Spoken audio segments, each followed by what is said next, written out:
तो कैसे आप सभी लोग, उम्मीद करते हैं आप सभी अच्छे होंगे। प्लीज़ इस चैनल को ज़रूर सब्सक्राइब कर लीजिए क्योंकि यहाँ पर आपको काफ़ी ज़्यादा इन्फॉर्मेटिव वीडियोस पूरे फैक्ट के साथ मिलती है।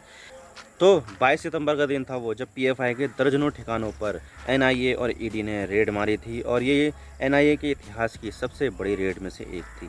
लेकिन फिर उसके 5 दिन बाद यानी कि 27 सितंबर को इसके अगेंस्ट एक दूसरा क्रैकडाउन किया गया जिसमें 270 से भी ज़्यादा लोगों को गिरफ्तार कर लिया गया। अगर मैं आपको पीएफआई के बारे में बताऊं तो इसके बारे में ये कहा जाता है कि काफ़ी ज़्यादा रेडिकल ऑर्गेनाइजेशन है, समाज के एक तबके को बहुत ज़्यादा रेडिकल बना रहा है और बहुत सारी इलीगल एक्टिविटी कर रहा है और ये टेररिज्म में भी इसका हाथ बताया जाता है, जिसको देखते हुए बहुत सारे संगठन लोगों ने यहाँ पर पीएफआई को बैन करने की मांग उठाई। लेकिन अब फाइनली पीएफआई को बैन कर दिया गया है। ना सिर्फ पीएफआई को बल्कि पीएफआई से जुड़े हुए 8 और संगठनों को बैन कर दिया गया है। तो क्या है ये पूरा मामला, बैन लगने के बाद क्या क्या होता है और ये किसके अंडर में बैन किया गया, आज इसके बारे में पूरी डिटेल के साथ बात करते हैं। तो चलिए शुरू करते हैं। तो द हिंदू का आर्टिकल है PFI 8 front organisation including campus of India ban for 5 year, यानी कि पीएफआई के साथ साथ इसके जो 8 एसोसिएट ऑर्गेनाइजेशन थे उसको 5 साल के लिए बैन कर दिया है। कब का आर्टिकल है? 28 सितंबर का दोपहर 1:30 बजे। तो बात करते हैं कि मामला क्या है। तो देखो, आपने देखा होगा कि पिछले कुछ दिनों से पीएफआई यानी कि पॉपुलर फ्रंट ऑफ इंडिया के ऊपर देश के इतिहास की सबसे बड़ी छापेमारी की गई, जिसमें एनआईए, ईडी और इसके अलावा दूसरी स्टेट एजेंसियां भी मौजूद थी। तो तब से यही कयास लगाए जा रहे थे कि पीएफआई जल्द ही बैन हो जाएगा। 22 सितंबर को देश भर में पीएफआई के दर्जनों ऑफिसर पर छापेमारी की गई है, लेकिन ये तो सिर्फ फर्स्ट क्रैकडाउन था। 22 सितंबर के बाद 27 सितंबर को देश भर में इसके ऊपर सेकंड क्रैकडाउन किया गया, जिसमें पीएफआई से जुड़े हुए 270 लोगों को अरेस्ट किया गया। लेकिन अब तक पीएफआई को बैन नहीं किया गया था, लेकिन अब केंद्र सरकार ने पीएफआई को 5 साल के लिए यूएपीए यानी कि अनलॉफुल एक्टिविटी प्रिवेंशन एक्ट के अंडर बैन कर दिया है। ध्यान रखने वाली बात यह है कि अभी इसे सिर्फ 5 सालों के लिए बैन किया गया है और अगर सरकार को 5 साल बाद ऐसा लगे कि हमें इस पर बैन को आगे बढ़ाना चाहिए तो बैन को एक्सटेंड भी किया जा सकता है। और अगर केंद्र सरकार को ऐसा लगेगा कि नहीं, इस बैन को आगे नहीं बढ़ाना चाहिए, तो सरकार बैन हटा भी सकती है।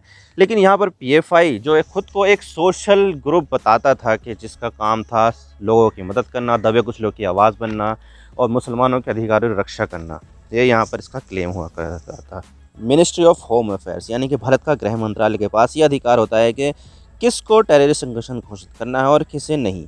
और यहाँ पर गृह मंत्रालय ने पीएफआई को बैन करते हुए कि वो नोटिफिकेशन इशू किया, जिसमें पीएफआई के ऊपर काफ़ी ज़्यादा गंभीर आरोप लगाए गए थे, जो मैं आपको बता देता हूँ। गृह मंत्रालय ने ये कहा है कि यहाँ पर बहुत सारे ऐसे लिंक मिले हैं और मौके आए हैं जब पीएफआई के मेंबरों का जुड़ाव इंटरनेशनल टेररिस्ट ऑर्गेनाइजेशन से पाया गया है, जैसे कि आईएसआईएस। और इतना ही नहीं, पीएफआई के कुछ मेंबर तो सीरिया और इराक और अफगानिस्तान जैसे देशों में भी गए और आईएसआईएस को ज्वाइन किया ताकि वो आईएसआईएस की तरफ से लड़ सके और आतंकवाद फैला सके। आपको तो पता ही होगा कि आईएसआईएस सीरिया और इराक का एक सबसे खतरनाक संगठन है, आतंकवादी संगठन है, जिसने ना जाने कितने हज़ारों लोगों की जानें ली हैं। और इनमें से कुछ पीएफआई के मेंबर उन जगहों पर आईएसआईएस के लिए लड़ते हुए मारे भी गए और बहुत से लोगों को स्टेट पुलिस और केंद्रीय एजेंसियों जैसे एनआईए और सीबीआई ने अरेस्ट किया है। और इसके अलावा पीएफआई के लिंक्स जमातुल मुजाहिदीन बांग्लादेश यानी कि जेएमबी के साथ भी मिले हैं, जो एक आतंकवादी संगठन। यानी कि पीएफआई को बैन करने को लेकर आतंकवाद सबसे बड़ा कारण है और आतंकवादी चीज़ें करना संगठन का मकसद है, जिसे केंद्र सरकार ने अब बैन कर दिया है। और इसके अलावा गृह मंत्रालय ने यह भी कहा है कि पीएफआई के लोग ना सिर्फ इंटरनेशनल टेररिस्ट ऑर्गेनाइजेशन ज्वाइन कर रहे थे, बल्कि वो देश के भी अपने एसोसिएशन के साथ भारत में भी कट्टरपंथ को बढ़ावा दे रहे थे। इसके लिए ये लोग कोवर्टली यानी कि किसी की नज़रों में आए बिना काम कर रहे थे ताकि एक कम्युनिटी को रेडिकल किया जा सके, ख़ास तौर से मुस्लिम कम्युनिटी को। और इनके दिमाग में ये भरते थे कि यहाँ पर आपको ख़तरा है और आप यहाँ पर इनसिक्योर हो, आपको यहाँ पर जान का खतरा है भाई। और इसके अलावा गृह मंत्रालय ने ये कहा है कि बाहर से मिलने वाले फंड, पैसे की वजह से और आइडियोलॉजिकल सपोर्ट की वजह से इट हैज़ बीन यानी कि पीएफआई एक मेजर सिक्योरिटी थ्रेट बन गया है। और इसी के साथ ही सरकार ने कुछ केस का नाम भी लिया है जिसमें पीएफआई का नाम सामने आया था। बहुत सारे ऐसे मामले हैं जिनमें पीएफआई का नाम सामने आया है, जैसे कि एक कॉलेज प्रोफेसर ने इस्लाम धर्म के खिलाफ कुछ उल्टा बोल दिया था तो उसके हाथ को पीएफआई के मेंबर ने काट डाला था। और इसके अलावा बहुत से ऐसे लोग को अभी दिन दहाड़े कोल्ड ब्लडेड मर्डर किया गया है जो दूसरे संगठनों से जुड़े थे और दूसरे धर्म के लोग थे। और इसके अलावा एक्सप्लोसिव को हासिल करना और प्रोमिनेंट पीपल्स को टारगेट करना, किसी जगह को टारगेट करना, पब्लिक प्रॉपर्टी को नुकसान पहुंचाना। अब यह उन केसों को भी देख लेते हैं जिसमें पीएफआई का नाम शामिल है। लेकिन इसके हम फ़ंड रेस की बात करें तो ये फ़ंड कहाँ से, गल्फ़ कंट्रियों से, वहाँ पर जो संगठन है वहाँ से फ़ंड लेते थे और बहुत से हवाला चैनल के ज़रिए लेते थे, इलीगल एक्टिविटीज़ के ज़रिए ये फ़ंड कलेक्ट करते थे। और अभी हम उन केसों को भी देख लेते हैं जिसमें पीएफआई का नाम शामिल है। तो देखिए यहाँ पर गृह मंत्रालय ने ये बताया कि पीएफआई के कैडर यानी कि एक्टिविस्ट बहुत सारे टेररिस्ट एक्ट और मर्डर में शामिल थे, जिसमें केरल, कर्नाटक और तमिलनाडु में ही सबसे ज़्यादा सामने निकल कर आए हैं। क्योंकि देखा जाए तो पीएफआई की स्थापना 2007 में दक्षिण भारत के 3 ऑर्गेनाइजेशन को मिलाकर की गई थी। लेकिन देखा जाए तो इसका जो हेडक्वार्टर है वो दिल्ली में बताया जाता है, लेकिन इसका जो स्ट्रॉन्ग होल्ड है वो इन 3 राज्यों में है। और मर्डर भी देख लेते हैं कि किन किन मर्डर में पीएफआई का नाम सामने आया है। तो देखिए ये है संजीत, केरला में 2021 में हुआ, वी रामालिंगम तमिलनाडु 2019 में, नंदू केरला 2021, अभिमन्यु केरला 2018 और प्रवीण नट्टेरू कर्नाटका 2022। और इसके अलावा बहुत सारे दूसरे भी हैं जिसमें इनका नाम सामने आया है, जिससे पब्लिक पीस जो है वो डिस्टर्ब हुई है। जो मर्डर किए गए हैं उन लोगों के किए गए हैं जो आरएसएस, बीजेपी या दूसरे हिंदू राइट विंग ऑर्गेनाइजेशन से जुड़े थे।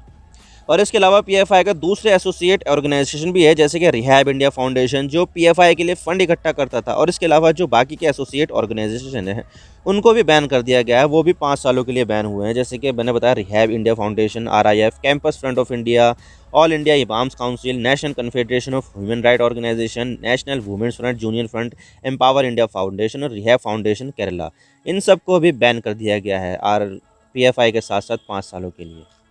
तो देखिए केंद्र के पास यूएपीए के सेक्शन 35 के तहत पावर होती है कि वो किसी भी संगठन को एक आतंकवादी संगठन घोषित कर सकता है। लेकिन ये तभी संभव है जब किसी ऑर्गेनाइजेशन को टेररिस्ट ऑर्गेनाइजेशन घोषित करने के लिए पर्याप्त सबूत मौजूद हो, तभी वो ऑर्गेनाइजेशन एक टेररिस्ट ऑर्गेनाइजेशन कहलाया जाता है, घोषित किया जाता है। और टेररिस्ट ऑर्गेनाइजेशन घोषित करने के लिए टेररिज्म में इन्वॉल्व होना ज़रूरी है, और वो 4 चीज़ों पर डिपेंड करता है। जैसे कि कोई टेररिस्ट एक्ट को कमिट किया गया हो या उसमें पार्टिसिपेट किया गया हो, टेररिज्म के लिए तैयारी करना हो, प्रिपेयर फॉर टेररिज्म, या फिर टेररिज्म को इंकरेज करना या प्रमोट करना, या फिर किसी भी तरीके से टेररिज्म से जुड़ना। इन चारों चीज़ों की कंडीशन में ही यहाँ पर किसी एक संगठन को आतंकवादी संगठन घोषित किया जाता है।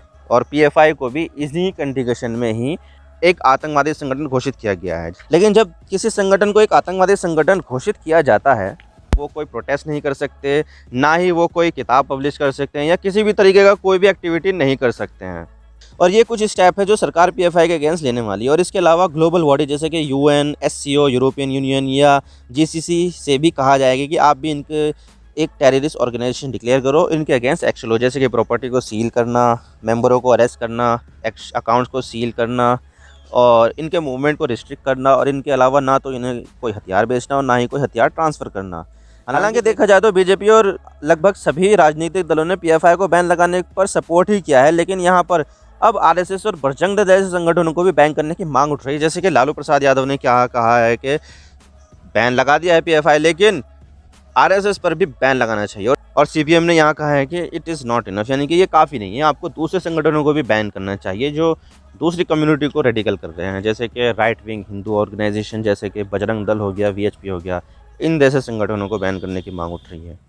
और यहाँ पर कांग्रेस ने भी डिमांड की है कि वो आरएसएस और बजरंग दल पर भी बैन लगाए, क्योंकि यहाँ पर अगर देखा जाए तो पीएफआई और आरएसएस में दोनों में ही यहाँ पर एक दूसरे को एक भूखे भेड़िए की तरह नोच खाने वाली हैसियत रखते थे।